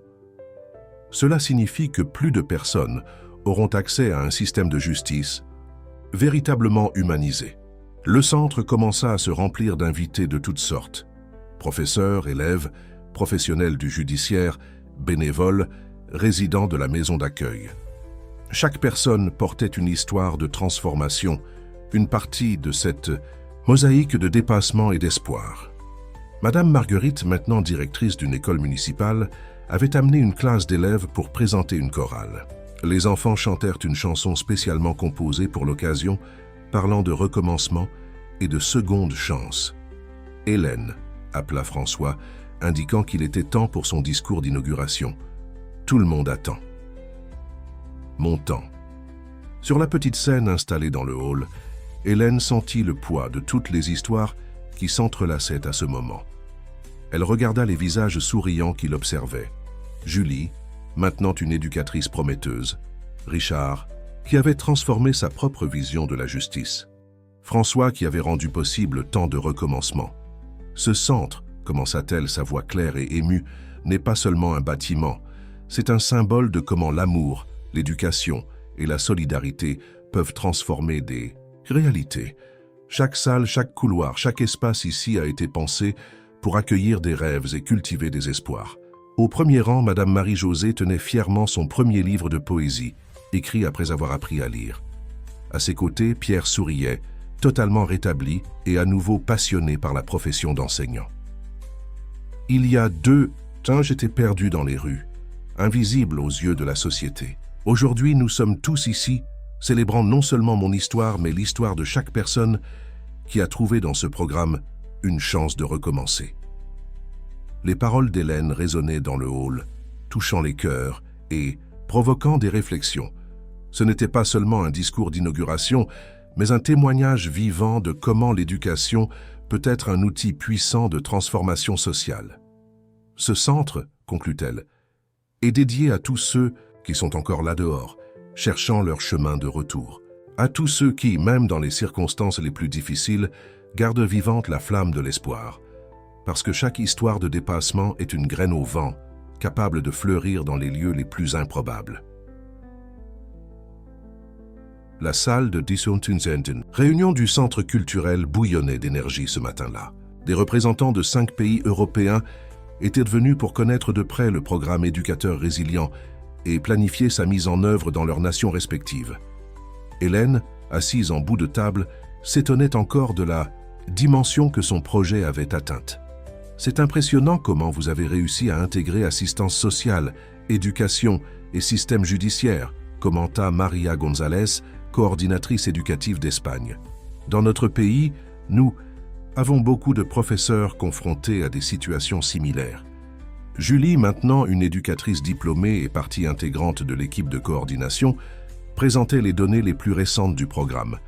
Ces 2 dernières années, nous avons assisté plus de 1000 professeurs en situation de vulnérabilité. Parmi eux, 87% sont retournés en classe ou ont trouvé de nouvelles façons d'agir dans l'éducation. François, qui venait d'arriver d'une réunion à la Cour suprême, apportait des nouvelles encourageantes. Le programme a été inclus comme politique publique permanente dans le budget national. Nous ne dépendrons plus seulement de partenariats et de dons. La nouvelle fut reçue avec enthousiasme par les présents. C'était la garantie de continuité dont le projet avait besoin pour s'étendre davantage. Richard, qui participait en IT, tant que consultant juridique, expliqua les implications légales de la décision. Cela signifie que chaque région devra obligatoirement mettre en œuvre des centres du programme, clarifia-t-il. Et le plus important, avec des équipes multidisciplinaires complètes. Hélène observait la discussion avec un mélange de fierté et d'humilité. Dans un coin de la salle, un mur affichait des photographies des premiers bénéficiaires sa programme. Parmi elles, sa propre photo du temps où elle vivait dans la rue contrastait avec des images récentes de ses cours dans le projet d'alphabétisation. « Professeur », appela Pierre, qui coordonnait maintenant le centre de réinsertion professionnelle. Les résultats de la dernière recherche d'impact social sont arrivés. C'est encore mieux que ce que nous espérions. L'étude, menée par 3 universités en partenariat, démontrait comment le programme avait créé un effet cascade de transformation positive. Chaque professeur récupéré impactait directement la vie de dizaines d'élèves qui, à leur tour, transformaient leur propre communauté. Mais la donnée la plus significative, continua Pierre, projetant un graphique sur l'écran, c'est le changement dans la perception sociale des professeurs en situation de vulnérabilité. La stigmatisation diminue et plus de personnes se portent volontaires pour aider. Dr Marine, qui coordonnait maintenant un réseau national de psychologues spécialisés en traumatisme social, présenta sa propre découverte. Nous avons développé un nouveau protocole d'accueil basé sur les expériences du programme. Il est en train d'être adopté internationalement. La réunion fut brièvement interrompue par une arrivée spéciale. Madame Marie-Josée, accompagnée d'un groupe de ses élèves âgés, venait présenter le premier livre produit par son club de lecture, un recueil d'histoires de vie écrites par des personnes qui, comme elle, avaient découvert le pouvoir de la parole écrite tardivement. « Regardez », sourit-elle, distribuant des exemplaires du livre, « qui aurait dit que moi, qui ne savais même pas signer mon nom il y a 2 ans, je serais aujourd'hui écrivaine ?» Hélène feuilleta le livre avec émotion, reconnaissant dans les histoires racontées les mêmes éléments de dépassement et d'espoir qui avaient marqué son propre parcours. Chaque page était un témoignage vivant de comment l'éducation pouvait transformer des réalités. « Et il y a une autre surprise », annonça Julie, contenant à peine son enthousiasme. L'université a approuvé la création d'un cours de spécialisation en éducation et inclusion sociale basé sur la méthodologie du programme. Je serai l'une des professeurs. La nouvelle provoqua une nouvelle vague d'enthousiasme dans la salle. C'était un pas de plus dans l'institutionnalisation et la perpétuation du travail développé. Les graines plantées continuaient à germer, produisant de nouveaux fruits. « Vous savez ce qui m'émeut le plus ?» commenta Hélène, observant ce groupe divers réunis autour d'un objectif commun. Voir comment une histoire de douleur peut se transformer en source d'espoir pour tant de personnes. Richard, qui l'observait discrètement, remarqua comme elle avait fleuri. Ce n'était plus la femme fragilisée qu'il avait rencontrée dans cette salle d'audience, ni seulement la professeure dévouée qu'il avait connue dans le passé. C'était une leader, une visionnaire qui avait transformé sa propre tragédie en un mouvement de changement social. Et penser que tout a commencé par un nom, réfléchit François, se référant aux gardes qui avaient refoulé Hélène au tribunal des années auparavant. Parfois, les obstacles ne sont que des détours qui nous mènent à des chemins plus importants. L'après-midi avançait et les participants de la réunion commençaient à s'organiser en groupes de travail, planifiant la mise en œuvre du programme dans leur pays. Sur le mur de la salle, une grande carte montrait des points lumineux, où les éducateurs résilients agissaient déjà, et des points potentiels pour l'expansion.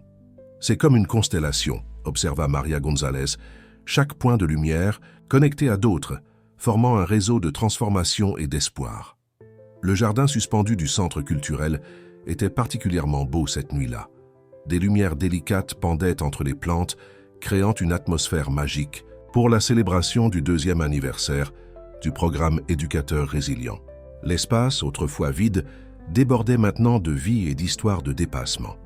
Hélène marchait parmi les invités, s'arrêtant ici et là pour écouter des histoires, partager des sourires, échanger des embrassades. Chaque personne représentait un chapitre différent de ce parcours extraordinaire qui avait commencé par une nuit froide, quand elle cherchait simplement un abri. « Professeur !» appela une voix familière.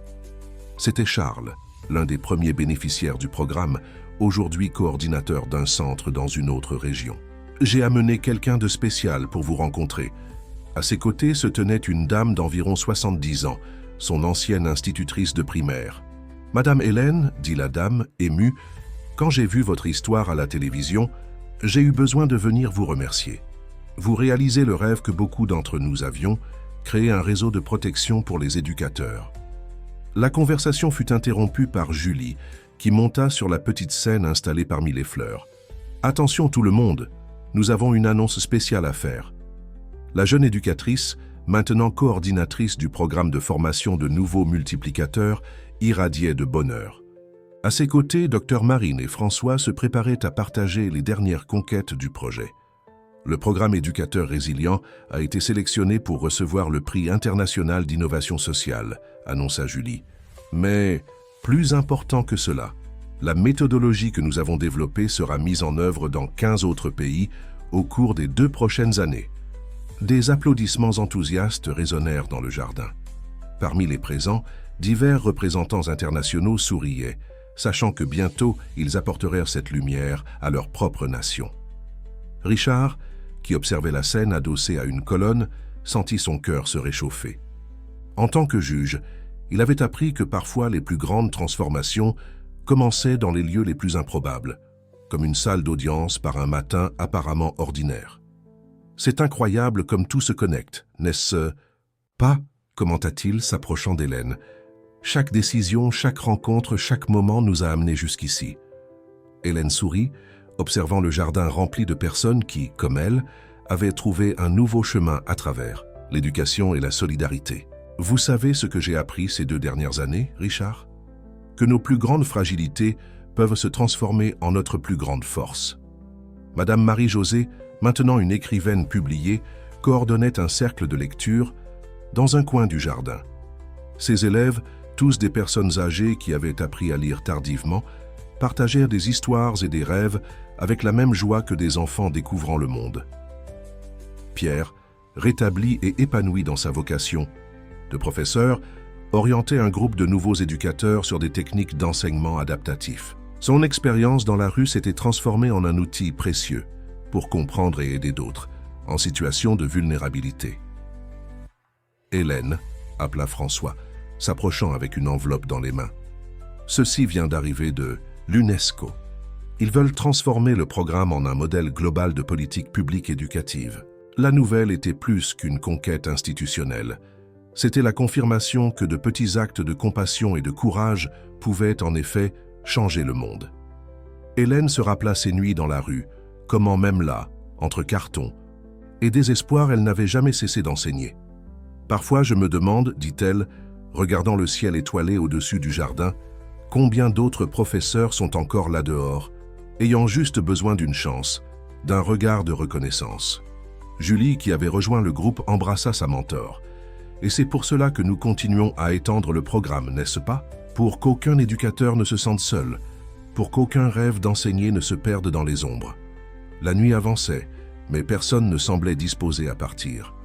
Dans le jardin suspendu du centre culturel, entre fleurs et lumières, des histoires de dépassement s'entrelaçaient avec des projets futurs.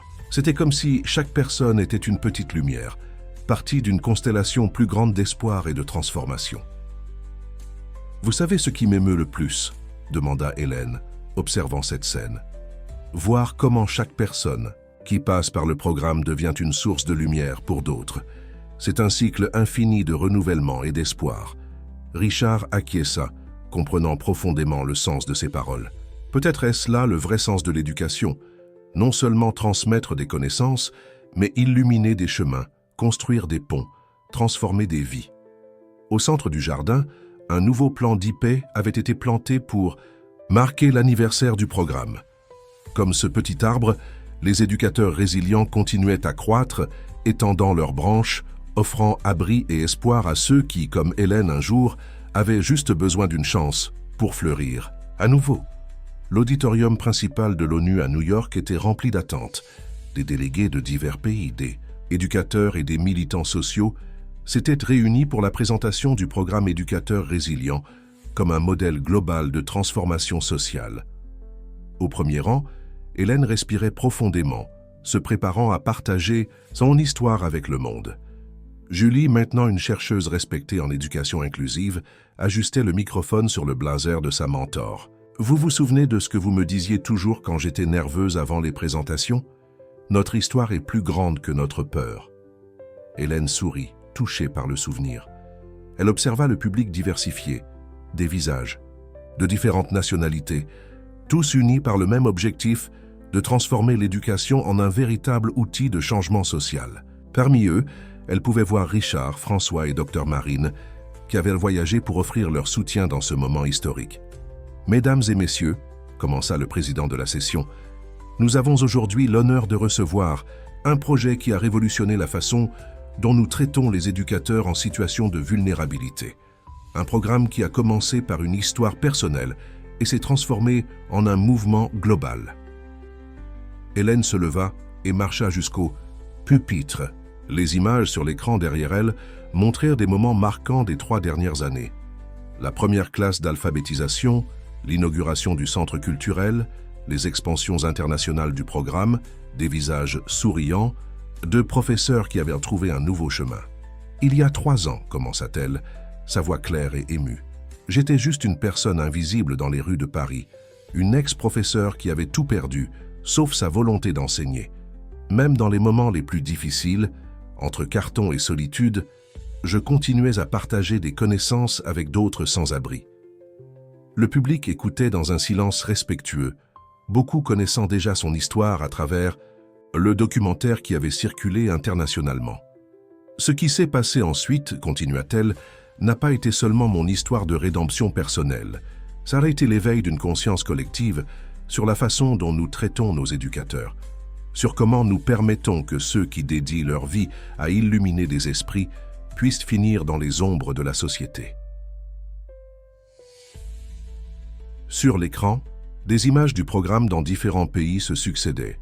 Une école rurale en Espagne, où des professeurs retraités avaient créé un réseau d'entraide, un centre de récupération en Italie, où des éducateurs sans-abri recommençaient à enseigner, une coopérative d'enseignement au Portugal fondée par des bénéficiaires du programme. Les éducateurs résilients n'est pas seulement un programme d'assistance, expliqua Hélène, c'est un mouvement de reconnexion humaine, de restauration, de la dignité à travers l'éducation. Chaque professeur que nous récupérons devient un phare d'espoir pour des dizaines d'autres. Dr Marine se leva pour présenter les résultats d'une recherche globale sur l'impact du programme. Réduction significative des indices d'abandon de la profession, amélioration de la santé mentale des éducateurs, renforcement des liens communautaires à travers l'éducation. Mais les chiffres ne racontent pas toute l'histoire, intervint Julie, rejoignant Hélène sur scène. Le véritable impact réside dans les vies transformées, dans les rêves récupérés, dans l'espoir restauré. François, qui avait coordonné l'expansion internationale du programme, partagea les prochaines étapes. Nous développons une plateforme digitale qui permettra de connecter des éducateurs en situation de vulnérabilité avec des réseaux de soutien en temps réel n'importe où dans le monde. Richard, observant tout depuis le premier rang, se rappelait cette première audience où il avait retrouvé Hélène. Comment une décision prise dans un moment de compassion avait déclenché une vague de transformation qui atteignait maintenant des proportions globales. Aujourd'hui, continua Hélène, sa voix chargée d'émotion, je ne suis pas ici seulement comme une survivante, mais comme témoin du pouvoir transformateur de l'éducation et de la solidarité. Chaque personne dans cette salle a le pouvoir d'être un agent de changement, de tendre la main à quelqu'un qui a seulement besoin d'une opportunité. Sur l'écran, une nouvelle image apparut. Le jardin suspendu du centre culturel, où des dizaines de professeurs récupérés par le programme cultivaient maintenant non seulement des fleurs, mais des espoirs et des rêves renouvelés. Ce n'est que le début, conclut-elle, regardant les visages attentifs dans le public. Chaque histoire de dépassement est une graine qui, plantée dans le sol fertile de la solidarité, peut fleurir n'importe où dans le monde. La présentation se termina par une annonce historique. l'ONU avait décidé d'incorporer le programme Éducateur résilient comme partie de ses objectifs de développement durable, garantissant des ressources et du soutien pour sa mise en œuvre globale. Tandis que les applaudissements résonnaient dans l'auditorium, Hélène sentit des larmes silencieuses couler sur son visage. Ce n'étaient pas des larmes de tristesse ou de douleur, comme celles qu'elle avait versées tant de fois dans les rues. C'étaient des larmes de gratitude, d'espoir, de certitude que même dans les nuits les plus sombres, il existe toujours la possibilité d'une nouvelle aube. Le soleil se levait sur Paris quand Hélène retourna à l'endroit où tout avait commencé, la zone extérieure du restaurant Belle Vie. L'espace, autrefois entouré seulement de grilles et de préjugés, abritait maintenant une petite bibliothèque communautaire, fruit d'un partenariat entre le restaurant et le programme Éducateur résilient. « C'est étrange d'être ici à nouveau », commenta-t-elle avec Julie, qui l'accompagnait dans cette visite symbolique. « Mais maintenant, je vois comment chaque moment, même les plus difficiles, avait un objectif plus grand. La bibliothèque, baptisée Graines de Lumière, fonctionnait 24 heures sur 24, offrant non seulement des livres, mais aussi un espace sûr et accueillant pour les personnes en situation de vulnérabilité. Sur les murs, des photographies racontaient des histoires de transformation. Des professeurs qui étaient passés par le programme et qui maintenant aidaient d'autres à retrouver leur chemin. Professeur Hélène, appela une voix connue. C'était Marie-Josée, arrivant pour son tour de bénévolat à la bibliothèque. La dame qui avait appris à lire grâce au programme coordonnait maintenant des cercles de lecture pour d'autres personnes sans abri. « J'ai une surprise pour vous », sourit Marie-Josée, sortant un livre de son sac. C'était un recueil d'histoires, écrites par des élèves du programme avec une préface d'Hélène elle-même. Il est arrivé de l'imprimerie ce matin. Le premier exemplaire est pour vous. Hélène feuilleta le livre avec émotion, reconnaissant dans les pages les échos de son propre parcours. Chaque histoire racontée était un témoignage de comment l'éducation pouvait être une lumière dans l'obscurité, un chemin de retour vers la dignité. Richard et François arrivèrent peu après, apportant les dernières nouvelles du programme. L'expansion internationale continuait à croître, avec de nouveaux centres inaugurés dans différents pays. Mais plus important encore, les changements systémiques qui avaient commencé là, dans ce petit coin de Paris, résonnaient maintenant dans des politiques publiques autour du monde. « Vous savez ce qui est le plus incroyable ?» commenta François, observant le mouvement des personnes entrant et sortant de la bibliothèque. « Comment une histoire de douleur peut se transformer en source d'espoir pour tant d'autres. » Dr Marine, qui avait également rejoint le groupe, partagea les résultats les plus récents de sa recherche sur l'impact du programme.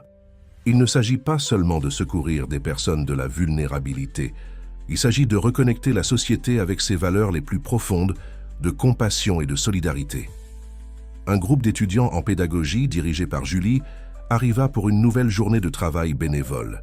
Parmi eux, certains étaient enfants de professeurs qui étaient passés par le programme, créant un cycle vertueux de transformation à travers les générations. Hélène, appela Pierre, qui coordonnait maintenant le réseau national de soutien aux éducateurs, « Je dois vous montrer quelque chose. » Sur l'écran installé dans la bibliothèque, une transmission en direct montrait des inaugurations simultanées de centres du programme dans différents pays. De Manille à Mexico, de Lisbonne à Johannesburg, des histoires similaires de professeurs retrouvant leur chemin à travers l'éducation et la solidarité. « C'est comme une constellation », observa Julie, regardant la carte pointillée de lumière. « Chaque point représente une vie transformée, une histoire de recommencement. » Hélène s'assit sur l'un des bancs de la bibliothèque, absorbant la signification de ce moment.